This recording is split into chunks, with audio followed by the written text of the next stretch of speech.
Welcome to the local campaign, and thank you for joining us for our debate for the riding of Ottawa West-Nepean. We'll introduce the candidates who are here for the debate in just a moment. I'll quickly go over the rules for the debate that we're doing today. Each candidate will get 1 minute for an opening statement to speak directly to you, the voters in Ottawa West-Nepean. The order for those opening statements was drawn at random just a few minutes ago.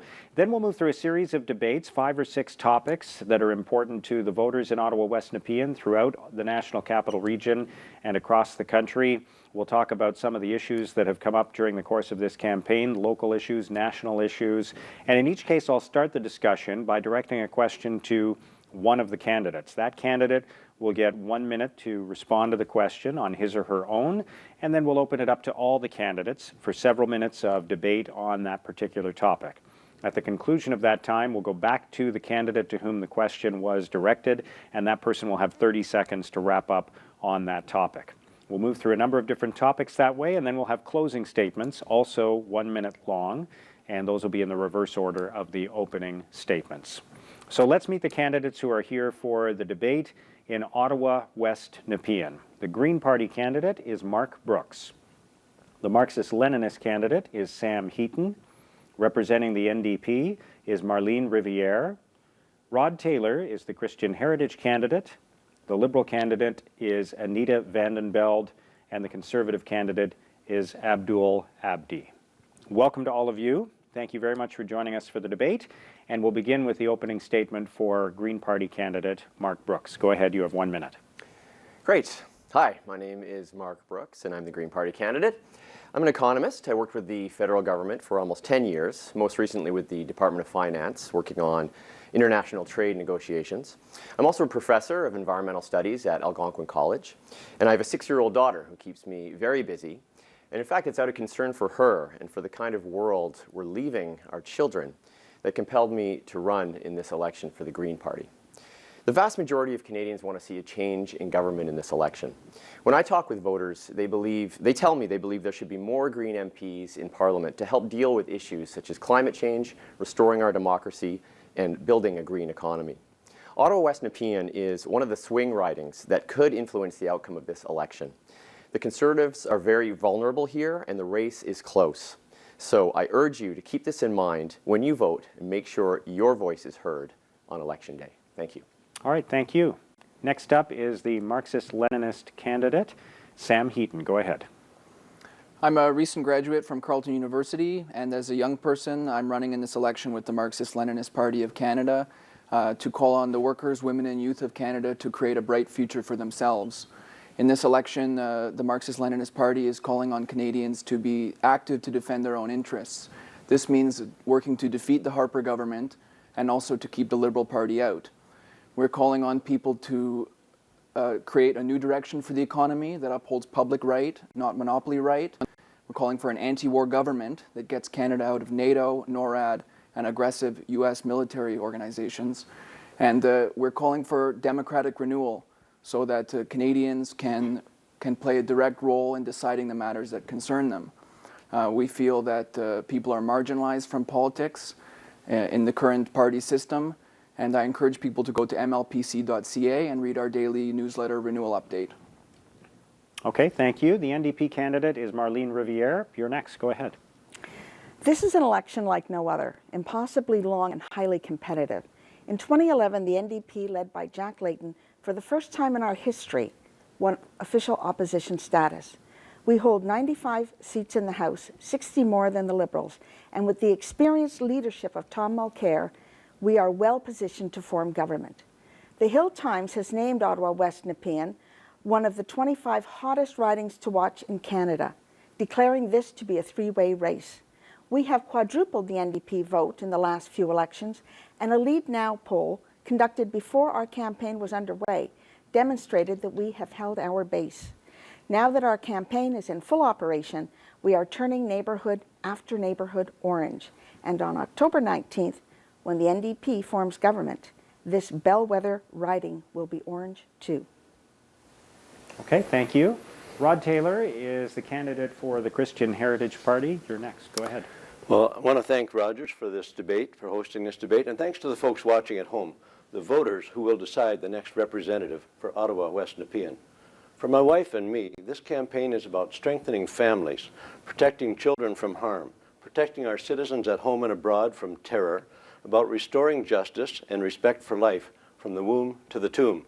It's about defending freedom of speech, freedom of religion, and freedom of conscience. Many people talk about rights, but we also need to talk about the responsibilities of citizenship. Canadian citizens, whether born here in Canada or whether immigrants who have taken the oath, must demonstrate their loyalty to Canada and to the principles which made this country great. All Canadians, regardless of their belief system, share a Christian heritage and moral values that we must respect if our civilization is to survive. We believe this nation can prosper if we all work together, and I'm here to work together with you. Okay, thank you. Anita Vandenbeld is the Liberal Party candidate. Go ahead. I've worked in the world's most dangerous countries on open democracy and building consensus between political parties. But we're losing our democracy here at home. We have a Prime Minister who's not listening to Canadians, but worse, he wants Canadians to stop listening to each other. I've been here in our community listening for years, and what I'm hearing is that people want government that will invest in Canadians, jobs for young people, support for seniors, support for families with children, and a tax cut for the middle class. A Liberal government will invest in infrastructure and green technology, and we will grow the economy. We will base our decisions on evidence and on science and on decision making. And we will listen to scientists and public servants. The greatest resource in any democracy are the combined knowledge, experiences, and ideas of the people. And I will be here listening to your ideas. Okay, thank you. Finally, the Conservative Party candidate, Abdul Abdi. Go ahead, you have 60 seconds. Hi, my name is Abdul Abdi, and thank you for giving us this opportunity to be part of your day today. I came to Canada 26 years ago from a country that did not have much democracy. I came here 26 years ago to a country that is very democratic. So democratic, in fact, that I'm standing before you as a refugee child who came here 26 years ago and today to be a member of parliament for this great country. We have a great leader, we have a great economy, and we have a wonderful Prime Minister who's led by example. I can tell you this, that I've been involved in this community for over 20 years through the Boys and Girls Club, Ottawa Police Service, and I'm here now as a father of 3 children, married 15 years, to become the next Member of Parliament for Ottawa West-Nepean. First, for families, standing up for seniors, and making sure that Ottawa West-Nepean remains one of the most safe, secure community to live and raise a family. So I hope I can count on your support October 19th. Thank you. All right, thank you. So let's get to some of the big topics during the federal election campaign, including those that impact the voters right in Ottawa West-Nepean. I'll start with a question to Mark Brooks, the Green Party candidate. You mentioned you've worked in the federal public service.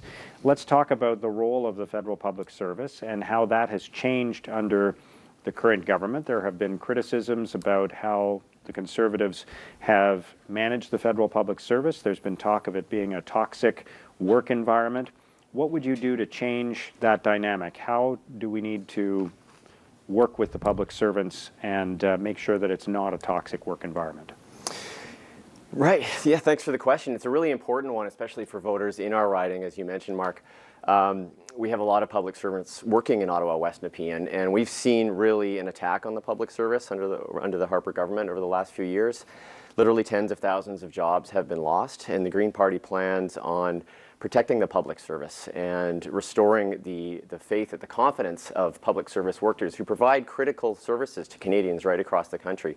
And I can tell you, having worked there, that morale, frankly, is not that great under this government. A lot of people feel that this current government doesn't trust them, that doesn't listen to their opinion, doesn't listen to their advice.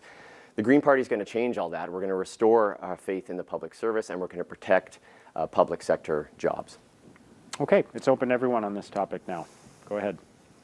This is the first time that we have a situation in our public service where people are taking stress leave not because of doing their jobs, but because they're not allowed to do their jobs.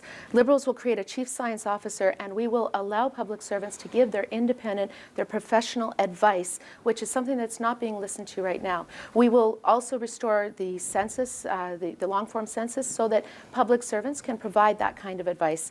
We believe that the bills that undermine collective bargaining, C-59 and C-4, and that don't allow public servants to refuse work if they are in danger of becoming sick, for instance, from asbestos, that these elements need to be repealed, and we will respect the collective bargaining of public servants. We are very proud as Conservatives of the work that public servants have done.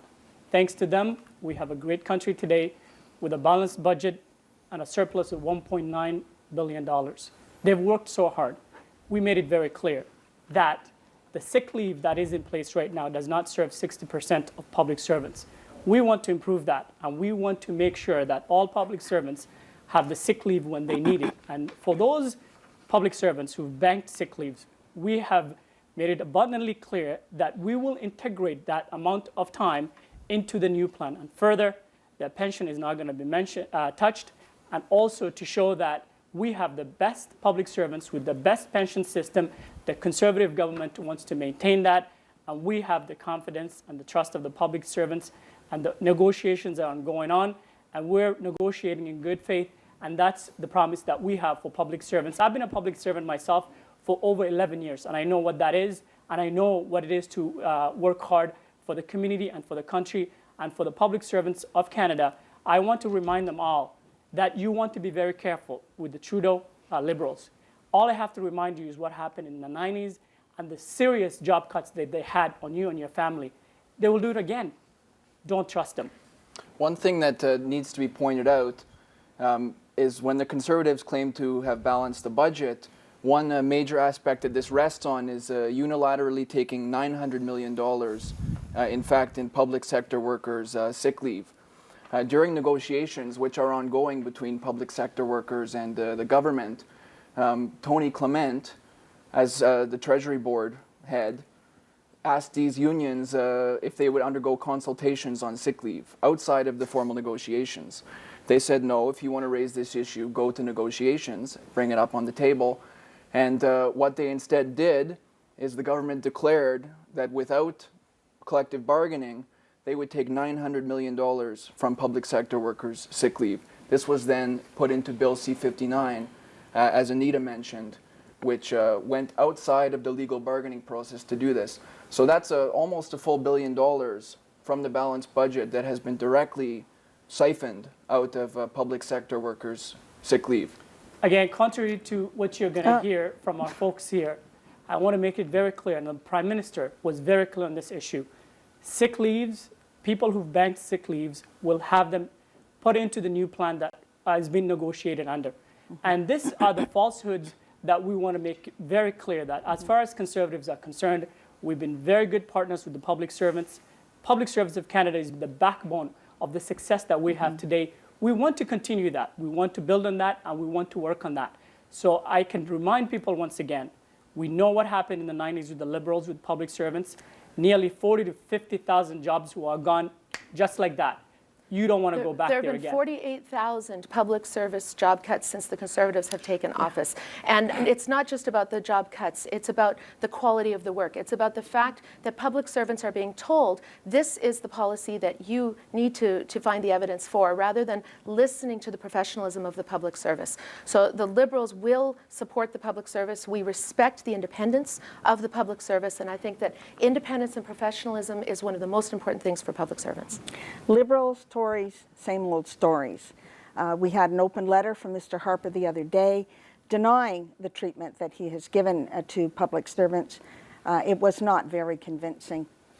We have a huge job to do to restore confidence in our public service, respect for our public service, and to build morale in our public service. We made a commitment a few days ago to work on permanent job creation, and certainly not to pass the kinds of bills like C-59 and C-4 that are determined to get through legislation what cannot be bargained at the table. The NDP is a strong supporter of collective bargaining, and we will respect those rights. The best way I'd like to point out one thing. Mr. Abdi has said that the Conservatives have a balanced budget, and this is a little off the topic, but he brought it in. So, yeah, a balanced budget today, but they've put us further in debt, over $150 billion over the time they've been in office. And that's, you know, it's one thing to bring up a balanced budget just before voting day, but how about the $150 billion that our children and grandchildren will have to pay back? Okay, we'll have to stop there. We will be getting back to government finances, so everybody will have a chance to speak about that later. We'll go back to Mark for the final 30 seconds on this topic. Go ahead. Thanks. Just closing remarks. I mean, you know, we've seen under this government muzzled scientists. One thing, you know, we've gone from evidence-based policy making to policy-based evidence making, really, where the government is using the public service to suit their ideological interests.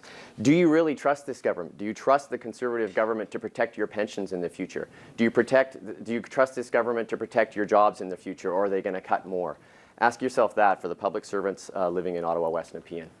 Thank you. Okay, next question is for Sam Heaton, the Marxist-Leninist candidate. I want to talk about the role of Member of Parliament. There are many people who feel that that role has been diminished over the last few years, not specific to the Conservative government, but this is a trend that's been going on for some time, that there's been more power centralized in the Prime Minister's office, that MPs tend to vote with the party much more often than in the past. So how do we change that? How can we make the role of an MP more significant, and how can we make sure that whoever represents Ottawa West-Nepean is representing their interests in Parliament and not representing their party's interests back to the voters? The most important thing is that in a modern society like Canada, political parties should not be coming to power. The Marxist-Leninist Party stands for democratic renewal, so the people are allowed to select and elect their own candidates to come to power, so that Canadians can take decisions and not a small number of people who are organized in political parties. As a member of Parliament, the most important thing I would do is to organize the people to express their demands through the Parliament and allow their interests to be served that way. And the power has been concentrated in the Prime Minister's office under the Harper dictatorship, but the issue is for profound renewal of the political process in Canada. Currently, political parties are given the job of selecting all the candidates for office. We say no election without selection. It's time for Canadians and their organizations to have a chance to select candidates as well. Okay, it's open to everyone The now on this topic. centralizing of power in the PMO is nothing new. Justin Trudeau, in his interview with Pierre Mansbridge, acknowledged that it started with his father, Pierre Trudeau. What we see now is that we have a small group of insiders who act like a focus group for the Prime Minister, and we are seeing backbench MPs in the Conservative Party begin to sit as independents because they feel they have no voice in their party.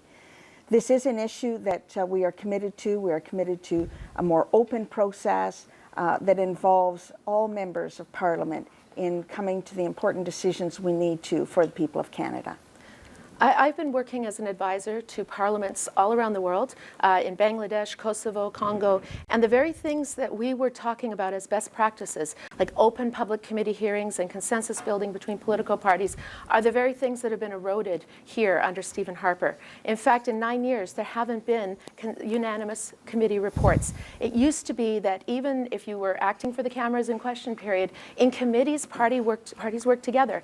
I've spent my career bringing political parties together to dialogue in places where parties have militias. And if I can get them talking in Congo, I can get political parties talking here. And Justin Trudeau has said that every member of Parliament from the Liberal Party will have free votes by default. So unless it's an issue of the Charter of Rights and Freedoms, the platform, or something that is core to the budget, it will be free votes by default. So MPs will be able to represent the interests of the constituents. And I've been here in our constituency for so many years. I've been at Tim Hortons every single week for over 3 years. So I know very well what the interests of the people of Ottawa West-Nepean are. And I will take those to the Prime Minister, not the other way around. I can tell you that coming from a country 26 years ago that does not have much democracy to a country such as Canada, I'm very proud of Canada.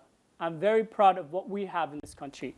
I'm very proud of our democratic process that is in place. We can always improve. Every country in the world can improve. But you know what? The world asks for Canada's democracy. We are the ones who is going around the world and who are providing that subject matter expertise in democracy. So Canada is a great country, and I having come to this place, to this wonderful country 26 years ago, as a young refugee, and today standing in front of you to become your next member of parliament, that tells you a lot about Canada and what Canada has to offer. So before we start throwing rocks at Canada, maybe we should step back and appreciate what we have in this great country. And you're right, Canada was a model in the world. In fact, many of the world's democratic practices are based on Canada. But in 2007, I brought a study visit from Kosovo on independent institutions, so things like the Auditor General, the Public Service Commission, and they asked me, how could these institutions be independent if the Prime Minister can fire the head of the institution? And I said that would be unthinkable in Canada. That would just never happen.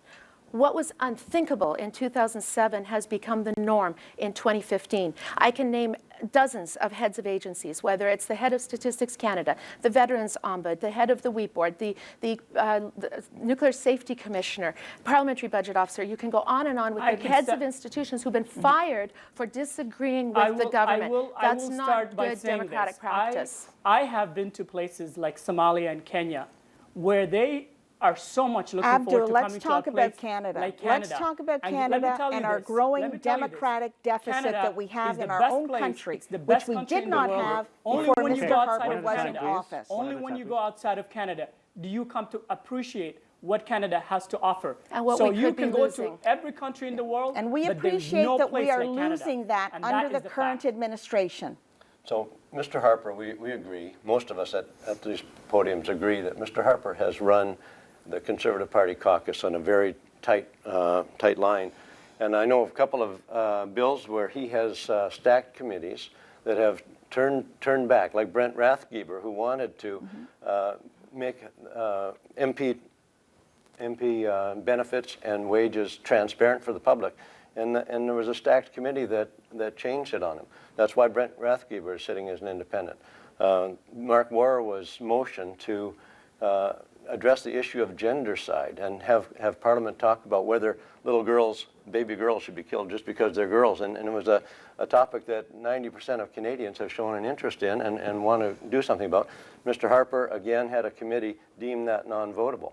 He's moved his caucus members, urged them to vote against bills that his own backbenchers have brought forward. We believe in a Christian Heritage Party. By the way, I'm the leader of the Christian Heritage Party, and so I have an interest in this. We believe that our members are elected by their constituents, and they have a responsibility to bring what they have said on the hustings, to bring that to the table, represent their constituents and their own conscience.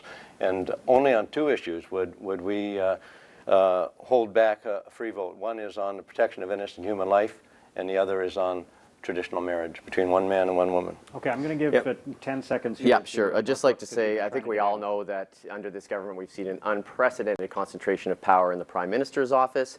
He only received 39% of the vote in 2011, but he's got 100% of the power in our Parliament. This is unfair, obviously. And what the Greens will never do is we will never whip our vote. So MPs can vote their conscience according to their constituents' needs. Thank you very much. I'm going to go to Sam Heaton now. I asked you the question, so you get the final 30 seconds on this topic. What we can see in this election and previous elections is that the process in Canada, which is called democratic, is very far from that. We have a 19th century British system, which we inherited from the colonial period. It's now the 21st century. We have a modern economy and society, a very educated, modern working class and people of Canada. And it's now time to modernize Canada's political process. You can see 50% don't vote. There's a reason. This time, get active in your own interests, get out there and defeat the Harper Conservatives, but let's renew the democracy. Thank you. Next question is to the NDP candidate, Marlene Rivier. And let's talk about jobs and taxes for business, because the NDP is saying on the one hand that it will stimulate job creation by cutting the small business tax rate, but you're also talking about increasing the tax rate on large corporations and saying that that won't end up killing jobs. So can you really have it both ways on this issue, that cutting taxes will create jobs, but increasing other taxes won't kill jobs? Well, that's what the evidence tells us. It tells us that small business is actually the part of the economy that creates jobs. They create 78% of all jobs. And that's why we are committed to a small business tax break, because we know that the money that they don't spend in their taxes. They will spend on job creation. But let's look at the corporations on the other hand. We have been sold the idea by both Stephen Harper, who has cut corporate taxes in half, and by Paul Martin before him, who gave tax breaks while he was cutting our health care, that this was the way to create jobs. What we have discovered, however, is that the big corporations put their money in the bank.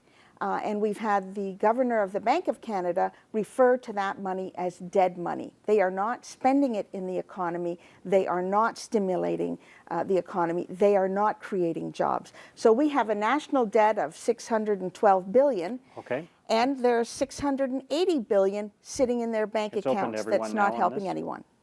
Go ahead. I would just say from the Green Party's perspective, we want to raise corporate tax rates for large companies back to the OECD average, our 2009 level of 19%, which again is the OECD average. And we're not talking about draconian increases here. We need to be taxing large corporations more and small businesses less, as has been pointed out. But one thing I quickly want to say is that we have to keep in mind that we have a prime minister currently who has gone out of his way to do favors for big oil. And we essentially have an oil CEO as the prime minister of our country. I mean, I can't think of a single time where he has not complied with the wishes of giant oil companies in this country. So we need to get back. The Green Party wants to invest in renewable energy, renewable technology, in a green economy so Canada can get back to being a progressive leader in... Let's look at what our Prime Minister has offered to Canada. Number one, a balanced budget. Number two, we've created 1.3 million jobs. And number three, we are looked around the world as an example in terms of our economy, our bank system, and almost every sector you look at in terms of GDP ratings across the world, Canada is ranked 1 in most of them. Here's what I'd like to share with some of our viewers today. Justin Trudeau, not too long ago, speaking of small businesses, in fact, said that the small businesses are there because they are tax shelters for the rich. And do you know what happened? You know that the Liberal policy Do you know what happened? I had a person who was from a small business who walked in our office and told me they're disgusted by the comments that Justin Trudeau made. You know that we have Liberals cut are going to taxes. reduce one at the a time, taxes please. from We 11%. have cut taxes for small businesses.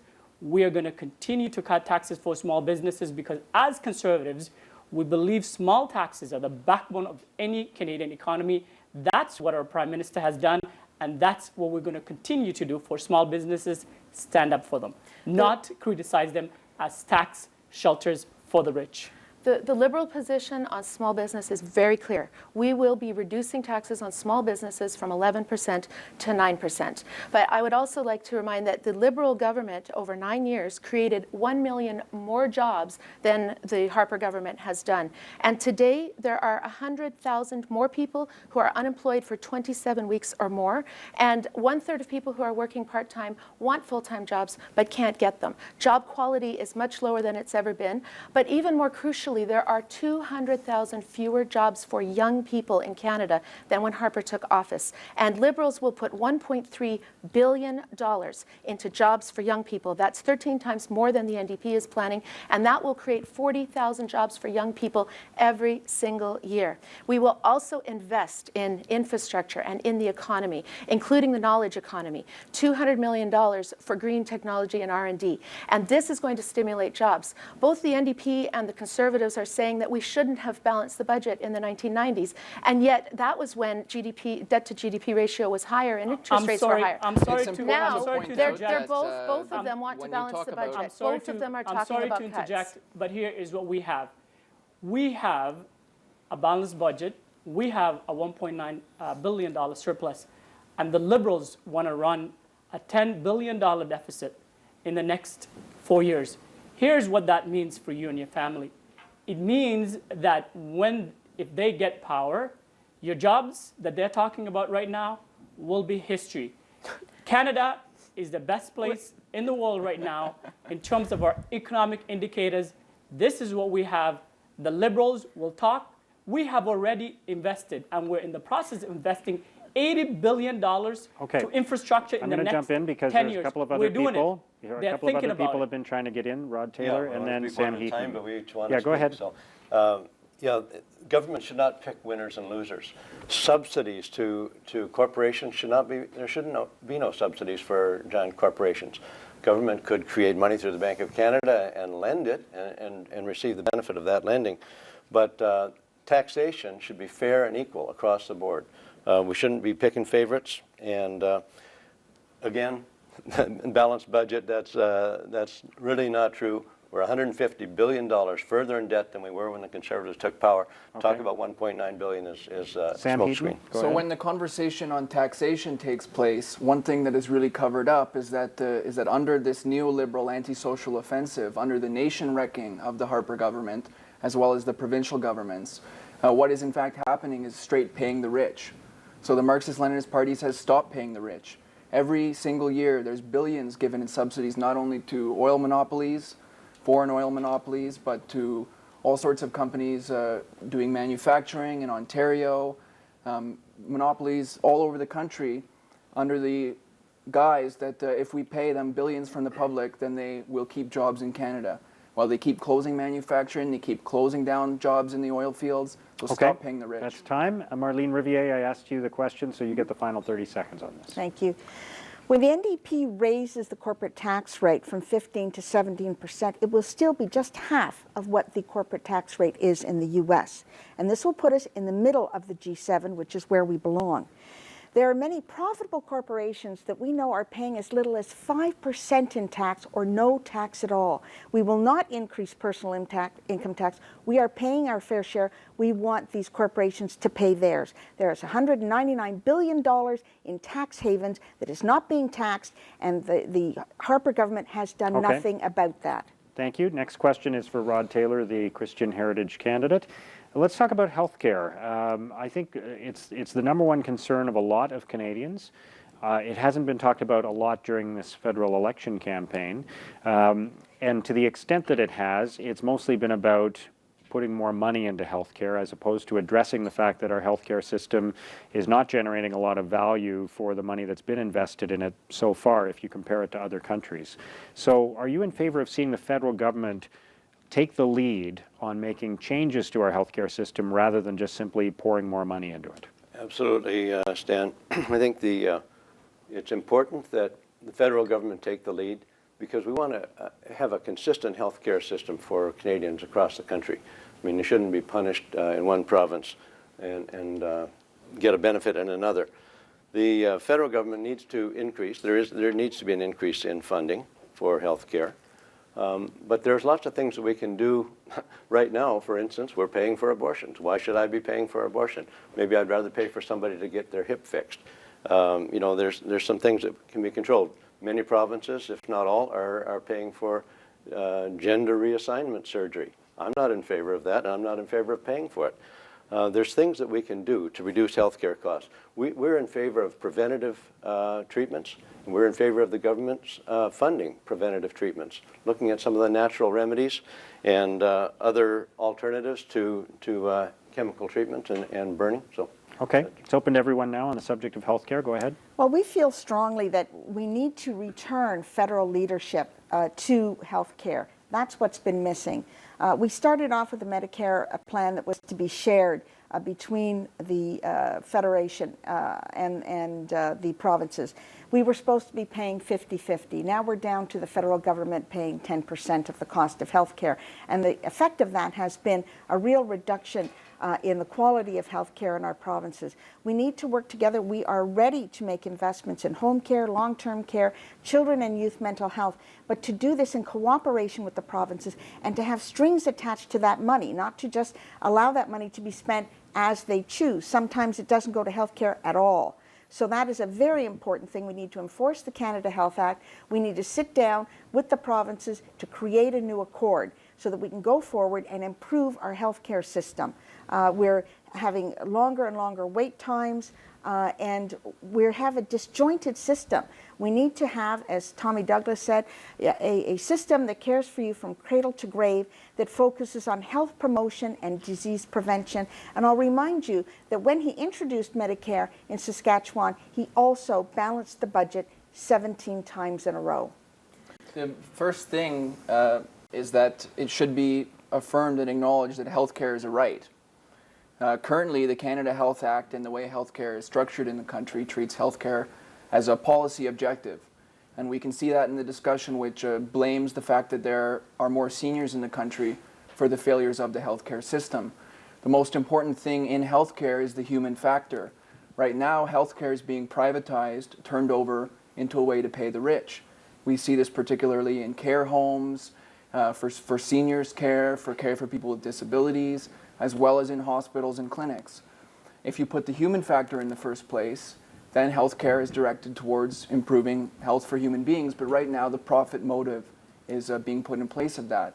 As an MP for the Marxist-Leninist Party, I would organize healthcare workers to bring forward their demands to Parliament so that they can express the conditions that they need to care for patients' health, because the working conditions of healthcare workers are the conditions of the patients and the people that rely on them. I'd just like to say, from the Green Party's perspective, we will defend single-payer health care, but we're also, I believe, the only party that's calling for a national pharmacare plan for all Canadians, which will save us $11 billion a year. And Canada is the only developed country without drug coverage. We also want to provide dental coverage for low-income children, and we want to put more emphasis on prevention in terms of incentivizing active and healthy lifestyles, stricter regulations on food safety and the chemicals that are going into our foods. There are so many chemicals, as we know, pesticides, antibiotics in our foods that are not regulated strictly enough in our view. In 2004, the Liberal government negotiated a 10-year plan for healthcare for long-term predictable funding with the provinces. That plan expired in 2014, and Stephen Harper never once convened the provinces to try to renew that agreement. And most of the elements of that agreement are going to lapse in 2017, along with a lot of the money for that. Liberals are going to sit down with the provinces as a priority, and we will renegotiate that 2004 long-term predictable funding for healthcare. We will also immediately put $3 billion into home care, because there are a number of things you can do to prevent the healthcare costs in the acute care that you can do through home care and preventative care. We will also implement the recommendations of 2012 of the mental health strategy, and we will make sure that we are talking to the provinces on healthcare and on other issues, because Stephen Harper never once even picked up the phone to talk to the provinces about healthcare. The facts are very clear. The facts are very clear. Conservatives have increased 70% in terms of healthcare funding to the provinces. Why? Because we believe in making sure that Canadians have the best healthcare system in the world. Now, this is absolutely the opposite of what the Liberals done during their tenure in office, cutting 30% to healthcare funding. Conservatives have given so much funding to the provinces, in fact, for the next 10 years, so much so that the provinces are not even spending it more than they're getting it. So these are the facts in terms of what the Conservative government, through the leadership of Prime Minister Stephen Harper, has done it. So again, Liberals will make promises for now because we're going through an election period, but they've shown it over the past years that when it comes to healthcare, they will slash it, and they've done it in the past. Don't believe Mr. that. Harper has made it clear that he wants to get out of the business of health care. He won't come to the table with the provinces. Okay. They may shovel some money That's their time. way. Thank you. We're going to go back to Rod Taylor. I asked you the question, so you get the final 30 seconds. Yeah. Stan, a couple of the things that the CHP has I think are of interest to our viewers, our voters. We would fast-track the certification of foreign-trained doctors and medical workers. We have people here now who are operating garbage trucks and fixing computers who are trained as foreign doctors, and they should be put to work in Canada. We also have a family care allowance that would be $1,000 a month to families where one adult stays out of the workforce, stays home to look after an aging, elderly, or disabled family member. Okay, thank you. Next question is for Anita Vandenbeld, the Liberal candidate. I want to talk about the role of the National Capital Commission. It seems to end up at odds quite often with the City of Ottawa and the City of Gatineau. And at the heart of that is this fundamental question about whether the NCC is there to serve the needs of local residents or to serve this national mandate of building a great capital. Which one is the greater priority? Well, under Stephen Harper, we've seen a politicization of the National Capital Commission, and in such an extent that they've failed to consult on key important issues such as the location of the monument to the victims of communism, and we've seen a lack of representation from the municipalities, both Ottawa and Gatineau, to the point where some of the municipal mayors were seeing what the National Capital Commission was going to do by reading it in the newspaper. What Liberals will do is we will depoliticize the board of the National Capital Commission. We will make sure that consultation is built into the National Capital Commission's proceedings so that all citizens are consulted, particularly those here in Ottawa and in Gatineau who are affected. And we will make sure there is local representation by the municipal councils of Ottawa and Gatineau on the National Capital Commission because, of course, we are the national capital. We should be proud of that. And it is something that affects everybody who's living here in Ottawa, who is very proud to be part of the national capital. Okay, it's open to everyone. Paul Dewar is the parliamentarian that brought forward the proposal to have a member of Gatineau and Ottawa City Councils on the NCC. I think that's critical to making the NCC work in our shared interest. We have seen a bevy of patronage appointments that has clearly sent the NCC in the direction that the federal Conservatives want them to go in. And so we see ourselves looking at getting monuments that no one seems to be interested in having on a very large scale, when surely that money can be better spent in preserving our natural environment. So we think that there can be a lot of collaborative work between the local communities of Ottawa and Gatineau and the NCC. It should not be adversarial. But the way it is right now, with all the patronage appointments, it is very much an adversarial process. The NCC and the City of Ottawa have worked together on many important initiatives. And I know viewers will know what we're talking about, whether it's the Tulip Fest or whether it's been several other projects across the city. All this to say that the relationship is working, and the relationship is very professional, and the relationship can be nurtured, and the relationship can be built. I think it's very important for us to make sure that we're setting example of leadership and working together. The NCC and the city have had a long-standing relationship. The NCC plays a critical role here in the nation's capital, and the City of Ottawa does the same. So instead of developing an adversarial relationship in regards to what my colleagues are saying, I think it's very important for us to encourage both the NCC and the city to work together for the benefits of Ottawa West-Nepean and in general the City of Ottawa.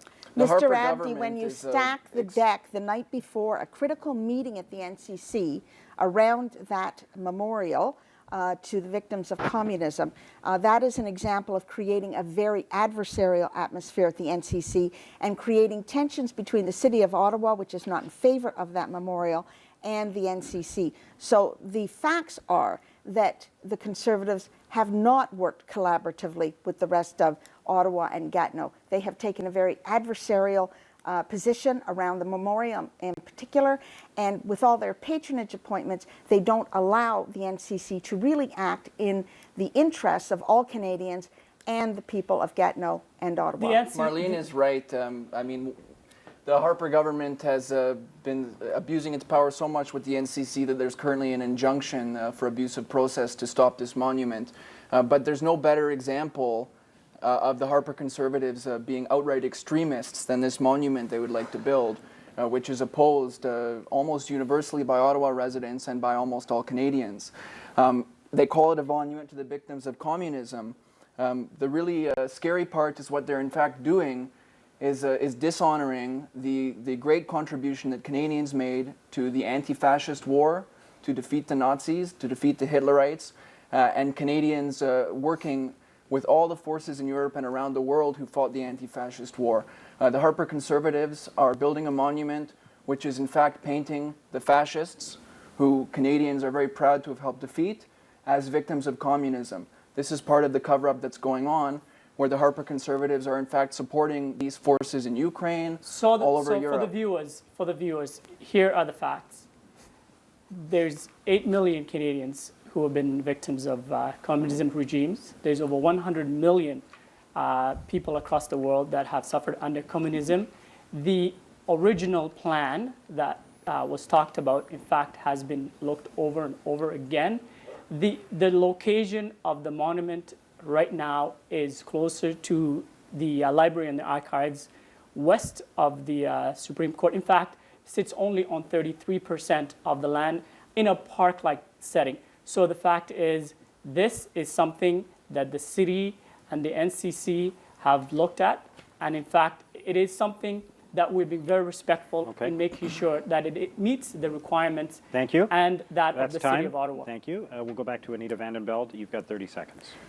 I've lived and worked in post-communist countries, and the last thing that people who have suffered under communism need is another top-down monument that's put in by the political elites that has no consultation and doesn't reflect what the people actually see. This monument's location was not done with consultation. The board of the NCC, this is just one example of the politicization of the board, and under Liberals, we will allow the board to be independent. We will focus on true consultation on every decision of the board, and we will make sure the municipalities are included. Thank you. Thank you. Next question is for Abdul Abdi, the Conservative candidate. The Conservatives have been accused of stoking fear during the course of this campaign over issues like revoking citizenship for convicted terrorists, the niqab debate, even the refugee crisis. As someone who came to the country as an immigrant yourself, as a refugee, are you comfortable with how the Conservatives have used what some people would call wedge issues during the course of this campaign? Thank you, Mark. Here's what we have. We have several issues that, in fact, it's not the Conservatives that are making a wedge issue. It is the Liberals who are going to immigrant minority communities and stirring the pot. Here's the reality of the fact. When we look at what's happening in Canada, I came to Canada 26 years ago, and Canada has provided me an opportunity to be the person I am today. What we're looking at, when you look at the issue about the niqab more than anything else, is that when people come to Canada and they're taking the most solemn, sacred document of this country, it is an opportunity for all of us as Canadians, in fact, to witness this opportunity. This is what this is. In terms of the refugees, we want to make sure that we put Canada's safety first. We want to welcome refugees. In fact, if you look at the period, the 9 years period before the Liberals were in power compared to the Conservatives, we have actually brought in more refugees than the Liberals do. And so don't believe what they're telling you. It's and open if to everyone anyone now. is making this an issue, Well, it is in fact the Liberals. let's talk about the actual issue here, which Mr. Abdi is sidestepping. We are talking about wedge politics that sometimes play to some of the worst approaches to things. We have seen repeatedly niqab all the time from the Conservatives since their new advisor has taken over. And unfortunately, we've seen that it has had some effect in terms of boosting their numbers. So I expect we're going to see even more of that. Personally, I stand with Naheed Nenshi, that these are dangerous tactics that the Conservatives are using that creates a very threatening atmosphere for a pregnant woman walking to pick up her child at school who was assaulted because she's wearing a headscarf. Is that really the kind of Canada we want to live in? It's certainly not the one I want to live in. I want to live in a Canada where all people are respected, whether we agree with their manner of dress or not. I'd just like to say, this issue has become very interesting and very polarizing. From Stephen Harper, we hear just about the same three things in almost every sentence: a verb, a subject, a verb, and the word terrorism, to get us all afraid that terrorists are pounding on the door. And these issues like the niqab and the refugee, the citizenship issue, stripping people of their citizenship, it's not to say these are not important items of discussion for Canadian society. But I ask you, is this really more important than the issues that are facing our country? The critical issues such as our changing demographics, our healthcare system, our aging population, our infrastructure deficit, $123 billion Canada faces an infrastructure deficit right now. We've got a climate change summit coming up in Paris in December that we are totally unprepared for. The Harper government has no plan for reducing climate change emissions. How are we going to transition to a clean energy economy? Our growth is sluggish. How are we going to stimulate growth in this country? How are we going to move towards a knowledge-based clean energy economy? But instead, Harper wants us to talk about the NECAB and stripping citizens of their citizenship to distract us from the real issues facing our country. I'd like to say where the Christian Heritage Party, CHP Canada, stands on these issues, just so voters know. We believe those wishing to become citizens, we actually back the Conservatives on this, must be willing to show their faces at the citizenship ceremony. This is both for recognition and to show that they have nothing to hide. Canadian citizenship is a huge privilege, and those holding citizenship must recognize that a terrorist act against Canada or against Canadian citizens is a violation of their oath, and their citizenship may be revoked on that basis. We support Canada's part in the battle against ISIS. Thousands of people, many of them Christians, Jews, and minority Muslims, are being slaughtered by this bunch of ideological terrorist thugs. ISIS has heartlessly butchered men, women, and children and driven hundreds of thousands from their homes. The refugee crisis began with ISIS. When you come to a point in a society where you have serious crisis, there are two things. You can have renewal and you can have a new direction, or you can have anarchy and violence. And anarchy and violence is what the Conservatives are promoting right now, with straight racism, xenophobia, and fear-mongering. Yeah. This was the case with Bill C-51 as well, which claimed to be protecting against terrorism, but was in fact a serious act of state terror and legalizes black ops against Canadians. The most important task for the leader of the land is to unite Canadians.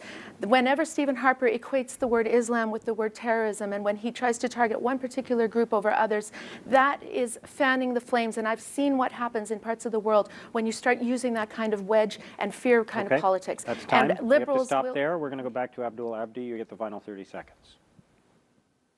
Islam is Islam. Islam is a religion. I have no idea why the liberals will always bring Islam into an equation that has nothing to do with this. We're looking at what is in the best interest of Canada. We are proud of Canada's track record in bringing people, refugees and immigrants. All we're saying is this: Canada welcomes you, respect Canadian values. So when you come here and you want to get that solemn document, there's nothing wrong with showing your identity to all Canadians, so we can bear witness. Thank you to all the candidates for your participation in those debate topics. We're now going to move right to the closing statements. And again, each candidate will have 1 minute, and we'll do them in the reverse order of the opening statements. So Abdul Abdi, the Conservative candidate, you're first. Thank you. Thank you to Mark and to all my colleagues. Thank you to the viewers who are watching us today. I came to this country 26 years ago, because I believe it's the best country in the world. My family and mine were welcome here.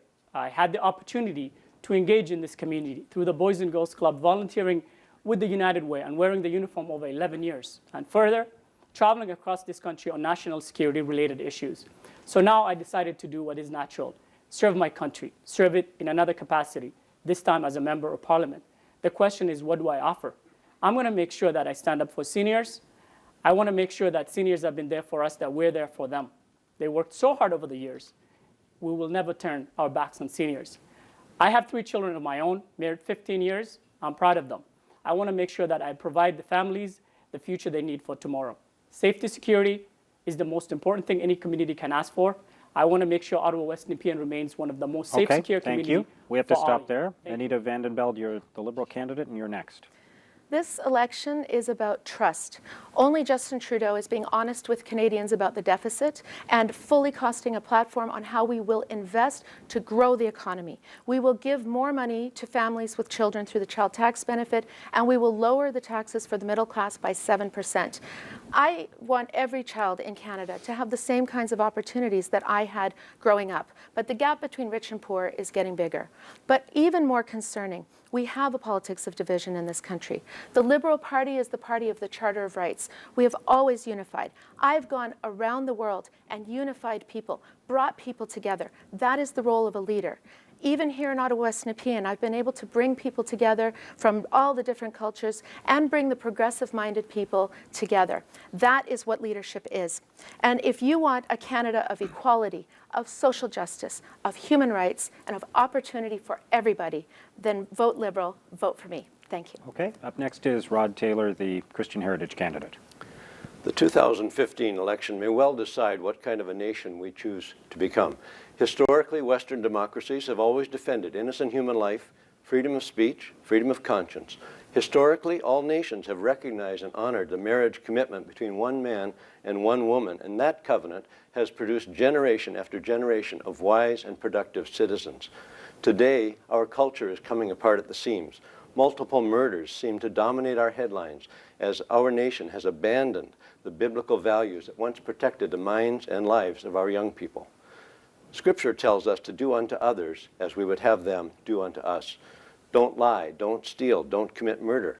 These are still the values that can protect and preserve this nation for generations to come. God bless you all. On October 19th, please vote for me and the Christian Heritage Party. Help me bring a message to Parliament that moral values are still part of our national heritage and our best hope for the future. Okay, thank you. Marlene Rivier, the NDP candidate. Over the coming days, I will be knocking on doors, making telephone calls, and tweeting, asking for your support to elect an NDP government. I'm running because I care about our communities. I've lived here all my life, grew up in Britannia, and raised my own kids here. Every day I see people who are struggling, and every day I'm inspired by them. I'm inspired to see how much better their lives can be when someone listens and shares just a little bit of strength and compassion. Making life better for people and communities takes strength and compassion. So on October 19th, I'm counting on your support to bring strong and compassionate change to Parliament. My name is Marlene Rivier, and I am the NDP candidate in Ottawa West-Nepean. Thank you. Up next is Sam Heaton, the Marxist-Leninist candidate. Go ahead. One thing that is evident in all the debates in this election, the national debates, the local debates, is that there are a lot of parties coming with policies that they say they will implement that will improve things. So viewers out there, you should ask, well, where do these policies come from? Who decided them? Who decides these questions, and who do they benefit? The Marxist-Leninist Party of Canada says, who decides? We decide. It's Canadians who must decide the direction of the economy, who must decide to uphold the rights of all, and who must decide on all the important questions that concern us. So in this election, we are calling on Canadians to be active to defeat the Harper government, be very wary of letting the Liberals in, and the most important thing is to have an informed vote. So I encourage everybody to go to mlpc.ca. We have 70 candidates. My name's Sam Heaton. I'm running for the MLPC in Ottawa West-Nepean, and subscribe to our newsletter renewal update. Okay, thank you. Finally, Mark Brooks, the Green Party candidate. Go ahead. Thanks. The Green Party has a set of core values that distinguishes us from other parties.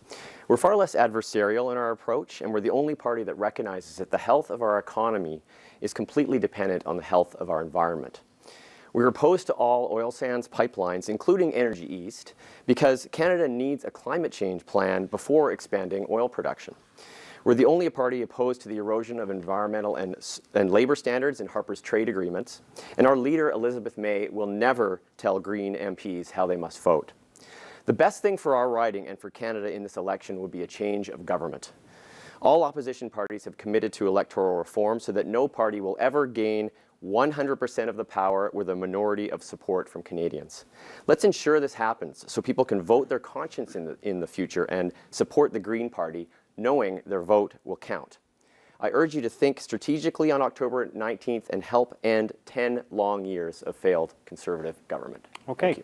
Thank you to all the candidates for your participation in the debate for Ottawa West-Nepean, and thank you for watching. We'll see you next time on The Local Campaign.